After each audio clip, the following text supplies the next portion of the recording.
Meet Foster, or at least the version of him that Horzine thought they could control. He's a clone of the legendary 21st century mercenary, Mr. Foster, but he didn't exactly inherit a soldier's blind obedience. Born in the UK in 2049, he quickly became a headache for his creators. His sardonic wit and refusal to follow orders were so bad that Horzine marked him as a defective subject and ordered his elimination. They missed. Foster didn't just survive, he escaped. He spent years in the shadows, lending his skills to various private security outfits and refining the lethal instincts of his predecessor. Now, he's found a new home with Nightfall.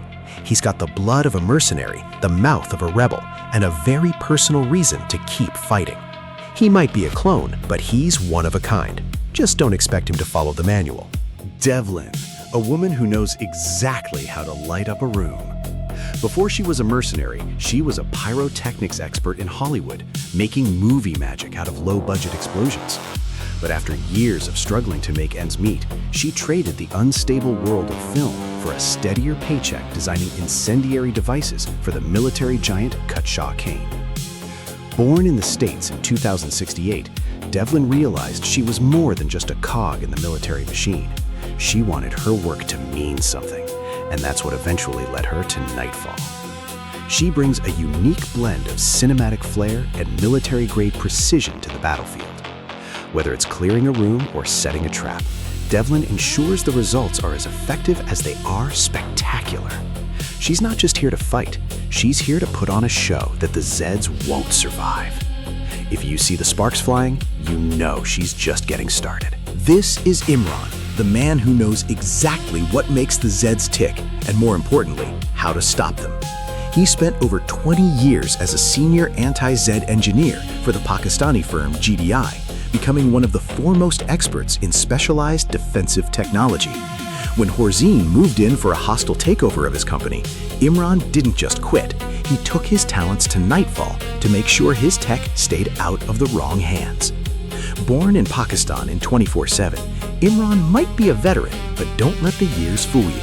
He's never lost that kid in a candy store enthusiasm for gadgets and new tech.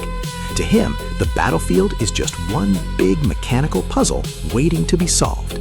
He's a professional tinkerer with a very specific set of skills geared toward one goal: dismantling Horzine's nightmares piece by piece. If it's got a circuit board, a gear, or a weakness, Imran will find it. He's the brain behind the brawn, and in a fight like this, that enthusiasm for how things work is exactly what keeps us one step ahead. Luna, a hunter who knows that the most dangerous game doesn't fly. Born in Argentina in 2056, she started her career guiding high-end hunting trips in Cordoba. But when the second outbreak hit South America, the luxury ranch life ended, and Luna found a new calling. She became a guardian for her city, spending 3 years in the foothills of the Sierras Chicas hunting a very different kind of prey. She doesn't just shoot, she tracks, she waits, and she never misses. That kind of cold, calculated precision is exactly why Nightfall came knocking. They didn't just want a girl with a gun, they wanted a predator who knows how to survive in the wild. Luna brings a level of strategic sharpshooting to the squad that keeps the Zeds at bay before they even know we're there. She's spent years patrolling the mountains alone. Now she's the eyes and ears of Nightfall. If she's got you in her sights, you're already dead. Just stay out of her line of fire and let her do what she does best. Nakata, the man who proved that retirement is a lot more dangerous than work. Born in Japan in 2039, he spent a lifetime as an elite international assassin before trying to settle into a quiet life in Macau. But after a while, he realized that gambling on cards wasn't nearly as thrilling as gambling with his life. The sedentary life of an amateur baccarat player just didn't sit right with him. Longing for the adrenaline and the edge of a blade, he came out of retirement to join Nightfall. He's the oldest original recruit we've got, and that seniority comes with a cold, calculated efficiency that only decades in the shadows can provide. Nakata isn't here because he has to be. He's here because he belongs in the fight. He brings the patience of a seasoned killer and the precision of a master to the front lines. When the Zeds start closing in, he's the one who stays calm, finding the perfect moment to strike. He's seen it all, survived it all, and now he's making sure the rest of the team does the same. Just stay out of his shadow. He's most dangerous when you don't see him coming. Obi, the man proving that some of the most dangerous weapons aren't found in an armory, but in a lab. Born in Nigeria in 2052, he was once a rising star in experimental biomedical research at Horzine. But when his work didn't meet their narrow definition of profitability, they tossed him aside. That was their first mistake. Obi found a much better fit with Nightfall, where the red tape is thin and the budget is deep. He's not just here for the science, he's here for the payback. He uses every cent of our research funding to pick apart Horzine's work, turning his private delight into their worst nightmare. He's the team's secret edge, the guy who knows exactly how those Zeds were put together, and more importantly, how to take them apart. While the rest of us provide the firepower, Obi provides the insight. He's brilliant, focused, and more than a little motivated to see his former bosses fail. When things get messy, you'll be glad he's the one holding the data. DJ Scully, a man who's been fighting this war since the very beginning, even if he took a long, cold nap in the middle of it. Back in the early 21st century, he was a mercenary on Horzine's payroll, but he made the mistake of speaking his mind. Horzine doesn't handle criticism well. They grabbed him, threw him in a deep-freeze cryo prison in Central America, and tried to reprogram him. Rescued by Nightfall after decades on ice, Scully woke up to a world where the monster he used to work for has only grown more terrifying. Born in the Netherlands in 1995, he's technically one of the oldest souls on the battlefield, even if he doesn't look it. He brings a veteran's grit and a personal score to settle. He isn't just fighting for survival, he's fighting a corporation that stole decades of his life. Scully is proof that no matter how much Horzine tries to rewrite you, some things, like a grudge and a good beat, never die. He's back, he's loud, and he's ready to make Horzine pay for the lost time. Masterson, a man who spent his life guarding Horzine's secrets, only to have the company throw him under the bus. As the grandson of Bill Masterson Sr., he's got soldiering in his blood, which served him well until he reached the rank of Chief of Security. But when things went south at Clanefield, Horzine needed a fall guy. They fired him in front of the whole world, turning a loyal officer into a drifting mercenary. Born in the UK in 2028, Masterson, the veteran who's seen the worst the corporation has to offer. He didn't join Nightfall out of the goodness of his heart. He joined because he's got nowhere else to go and a massive chip on his shoulder. On the field, he's a professional through and through, even if he's a bit confused about the chain of command. He's convinced he's the one running this show. The rest of the team lets him believe it because, frankly, when the Zeds start charging, you want a guy with his experience thinking he's the boss. He brings the discipline of a security chief and the desperation of a man with nothing left to lose. Keep him pointed at the enemy and let him give the orders. Just don't expect anyone to actually follow them. Introducing the Clot, the original Horzine bioweapon and the backbone of modern synthetic infantries. Standing over 6 feet tall and weighing 270 pounds, this unit has been Horzine's top seller since 2008, with over 9 million units rolling off the line annually. While their 2-year lifespan is short, they are built for immediate impact. Each unit is reinforced with a steel skeleton, cybernetic vision, and mechanized hands designed for one thing: the grab. Tactically, a lone Clot is a minor threat, but in groups, they are lethal. They are known to enrage when they witness nearby Zeds fall, and they will ruthlessly execute any downed players they find. When engaging, maintain your distance to avoid being pinned, and prioritize headshots to take them down quickly. Horzine's reliable standard: mass-produced, cybernetically enhanced, and always dangerous in numbers. Meet the crawler larva, the juvenile progeny of the queen crawler. Though they were only introduced in 2090, these innate predators hatch with an immediate, terrifying instinct for flesh. Don't let their small size fool you. Standing just 22 inches tall and weighing 80 pounds, they are agile, elusive, and their production numbers remain a total mystery. In the field, verticality is their greatest weapon. They don't just come at you from the front, they utilize ceilings and walls to orchestrate high-angle ambushes. If you want to survive an encounter, you need to keep your eyes up and your aim steady. Target the head to neutralize them before they can close the distance. Small, fast, and relentlessly hungry. Check your corners and look up. This is the Crawler, a Barbatos-class human-arachnid hybrid designed for one purpose: total environmental saturation. Since its introduction in 2011, Horzine has produced nearly 5 million of these units every year. At 34 inches tall and 185 pounds, they are built for speed and agility rather than longevity, surviving only 6 months in the field. But in that time, they make every second count. These bioweapons can effortlessly traverse walls and ceilings, using high ground positioning to launch devastating surprise attacks. Individually, they're easy to take down, but they are rarely alone. In numbers, they become a nightmare, specifically programmed to hunt and execute downed players. To survive, you have to stay sharp. Eyes on the rafters, watch the walls, and aim for the head. If you aren't looking up, you're already behind. Meet the Cyst, the budget-friendly entry in Horzine's bioarsenal. Introduced in 2019, this Canbion-class unit was designed for developing nations that need a high-volume infantry without the high price tag of cybernetic upgrades. Standing 76 inches tall and weighing 185 pounds, the Cyst is entirely organic. This lack of hardware means they only live for about 6 months, but with nearly 5 million units produced every year, Horzine ensures they are always in stock. Technically, it's the weakest Zed you'll face, but don't get careless. They can still pin you down with a grab and are the only units in their class to feature a ranged spit attack. Like their more expensive cousins, they are programmed to execute any downed player on sight. The strategy is simple. Keep your distance to avoid the spit, watch for the grab, and aim for the head. It's a cheap unit, and with a well-placed shot, it's a cheap kill. Enter the Bloat, Horzine's solution for battlefield endurance. A Malphus-class heavy hitter introduced in 2014, this unit is built to be a lumbering shield for the rest of the Horde. At 7 feet tall and weighing 700 pounds, it's a massive wall of bile and muscle.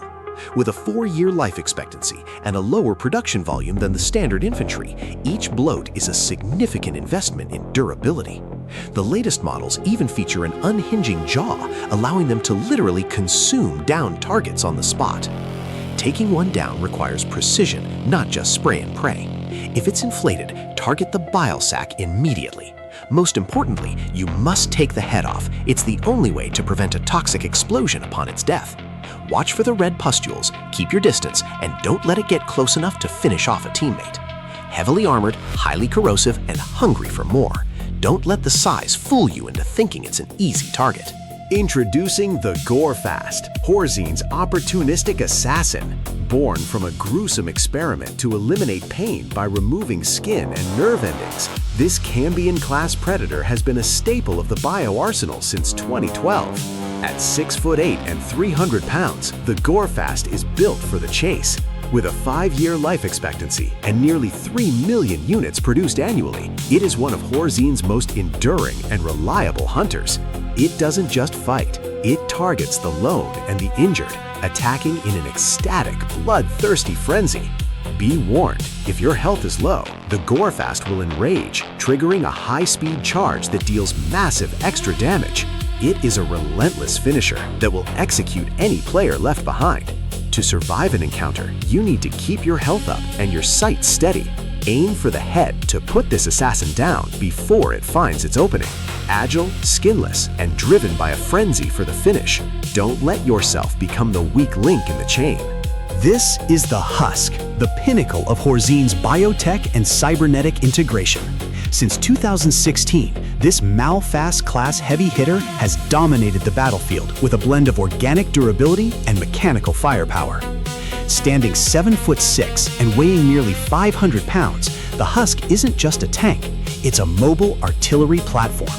Equipped with reinforced battle armor and a jetpack for superior positioning, it's built to last 5 years and withstand the heat of the most intense combat zones. Engaging a Husk requires more than just raw power. If it's raining fire from above, stay in cover and force it into a close-quarters brawl. You can interrupt its devastating cannon fire by targeting the muzzle mid-shot. For a tactical advantage, aim for the fuel tank on its back. One well-placed round will cause a massive explosion, turning the Husk's greatest strength into a lethal hazard for any Zeds standing nearby. It's sturdier, smarter, and deadlier than its predecessors. Aim for the head, watch the tank, and don't let it keep the high ground. Meet the Siren, a Malphos-class unit that proves appearances can be incredibly deceiving. Introduced in 2016, she was originally built for non-lethal crowd control, using sonic beams to disperse rioters. But don't let the history fool you. The modern Siren is a lethal acoustic powerhouse designed for total devastation. Standing 5'10" and weighing just under 200 pounds, the Siren is built to last, with a life expectancy of 6.5 years. While she's resistant to standard gunfire and electricity, she is highly vulnerable to fire and toxins. In combat, she is a master of positioning, often hiding behind the bulk of larger Zeds to unleash her signature radial scream. This sonic attack can tear through armor and health alike, but it has a clear counter. If you catch her mid-scream, a direct shot to the neck will cancel the attack and take her down for good. She's a high-priority target that demands immediate attention. Watch the backlines, listen for the frequency, and silence her before she can scream. This is the Stalker, Horzine's premier assassin bioweapon. Introduced in 2018, this Malphas-class unit is a shadow on the battlefield, designed specifically for high-profile hits and clandestine kidnappings. Standing 7 feet tall and weighing 220 pounds, the Stalker is built for longevity and stealth, with a remarkable 7-year life expectancy. While its production numbers are low, its impact is massive. By flouting international law, Horzine has created a predator that is virtually invisible to the naked eye. Engaging a Stalker is a test of your senses. You'll need to listen for the faint sound of footsteps or the whisper of its voice to know it's close. While they are resistant to freezing and blunt force, they have a lethal weakness to toxic agents. If you can't spot them yourself, rely on a commando or advanced weapon tech to break their cloak. Once they're visible, one clean shot to the head is all it takes to end the threat. Watch the shadows, stay alert, and don't let the silence fool you. If you can't see her, she's already behind you. Introducing the Fleshpound, Horzine's ultimate engine of destruction. A Vasago-class Titan introduced in 2010, this is one of the most feared bioweapons on the planet. Standing over 8.5 feet tall and weighing more than 1,300 pounds, the Fleshpound is built to dominate. Its skeleton is reinforced with stainless steel, and it features a chest-mounted TENS unit designed to suppress pain, ensuring it never stops fighting, no matter the damage it takes. With a 10-year lifespan, it is the most durable asset in the Horzine catalog. In the field, the Fleshpound is a ticking time bomb. It enrages as it takes damage, charging with enough force to shatter any defensive line. To survive, you must break through its heavy chest and back armor to expose the glowing cores underneath. Destroying these is the only way to force it out of its rage. It is resistant to gunfire and poison, so hit it hard with blunt force or electrical surges. It's big, it's fast, and it's relentless. Break the core or get out of the way. This is the Impaler, the crown jewel of Horzine's bio-arsenal and a boss-level threat. Introduced in 2063 as a heavy armor infiltration unit, this Lucifugal-class beast was designed for one thing: total structural breach.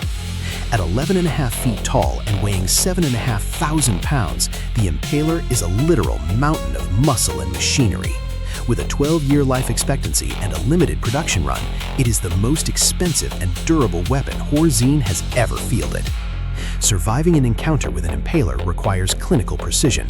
When you see that arm blade glow red, get clear. It's about to deal massive, uninterruptible damage. Your priority must be the critical zones. Target the cores in its forearms and back to strip away its abilities. If you're fast, you can detonate its missiles while they're still charging, turning its own ordnance against it. It's resistant to the cold and toxins, so hit it with high-voltage electricity or corrosive chemicals to wear it down. It's the ultimate predator, built to hunt, programmed to breach, and designed to end the fight. Stay mobile, break the cores, and whatever you do, don't let it corner you. Behold the Scrake, Horzine's premier frontline tactician. Introduced in 2015, this Vasago-class powerhouse has evolved from a mindless berserker into a precision hunter. Through a complex neural network, the modern Scrake can now mark specific enemies for death, drawing the rest of the horde toward a single, vulnerable target. Standing nearly 7.5 feet tall and weighing 800 pounds, the Scrake is built for the long war with a life expectancy of 8 years. It is a walking tank, heavily resistant to electricity and blunt force, though it remains susceptible to concentrated gunfire and chemical toxins. Taking one down is a game of discipline. If you provoke it, it will enrage, marking you for a coordinated Zed assault. You'll need to sidestep its deadly hook attacks and focus your fire on the mask or the chainsaw engine to expose its weak spots. Like the rest of the heavy hitters, the Scrake shows no mercy to the fallen. It's programmed to execute downed players on sight. When the chainsaw starts revving, you'd better have a plan. Aim for the engine, break the armor, and silence the signal before the whole horde arrives. Introducing the M.E.A.T, Clot, a stronger, more intelligent breed of Horzine's most common bioweapon. Born from Dr. Moorcroft's experiments in 2090, this unit was created by infusing standard Clot cells with the M.E.A.T, transforming basic infantry into a much more formidable predator.